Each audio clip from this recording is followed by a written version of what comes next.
And the third thing is, we were at the Paris Air Show in June, and they have every aerospace company, aviation in the world goes there.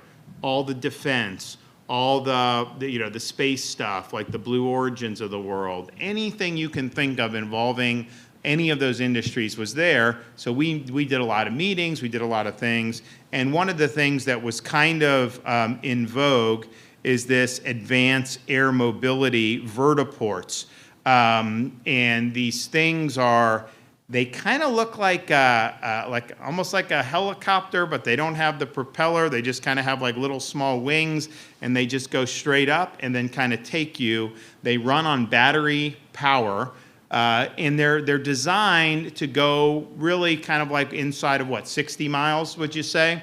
So this would be something that, like, if you wanted to go from like Tampa to Disney, you may just vertiport over there and you can kind of do. Now, this is a new technology, the price is going to have to work itself out for commuters and everything, and they're still in kind of the early stages of doing it, but we are going to be able to have 2 of these vertiports constructed at FDOT's SunTrax testing facility, which is not far from here. So this will be the nation's first advanced air mobility test track, and it will have dedicated airspace, driving innovative research and development for this new technology. And I saw it, I was in it. I think it can transport. You have a pilot. You could transport, I think, like 4 or 5 people, 3 or 4 people, something like that. So it'd be more of like probably like an air version of like an Uber going to and places.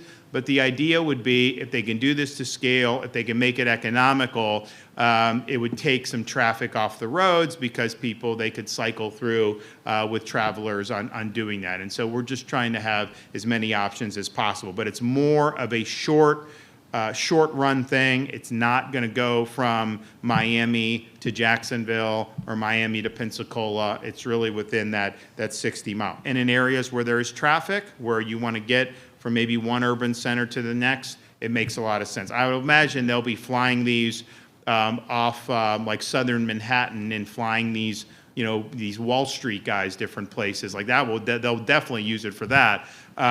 We need it to be a little bit more economical than what they would do, and so we'll see if the technology bears itself out. But if it's something that people could maybe pay a reasonable fare, but then save having to drive and all this stuff, it might be something that's good. But nevertheless, Florida's going to be a place where it'll be a testing ground for this new technology. There's a lot of people that were excited about it at the Paris Air Show. I would say that I was mildly interested and then mildly excited. I mean, I have questions too, but I think what we're doing makes a lot of sense, because to the extent the industry has the ability to innovate, they're going to want to do that in conjunction with SunTrax and what we're being able to do. So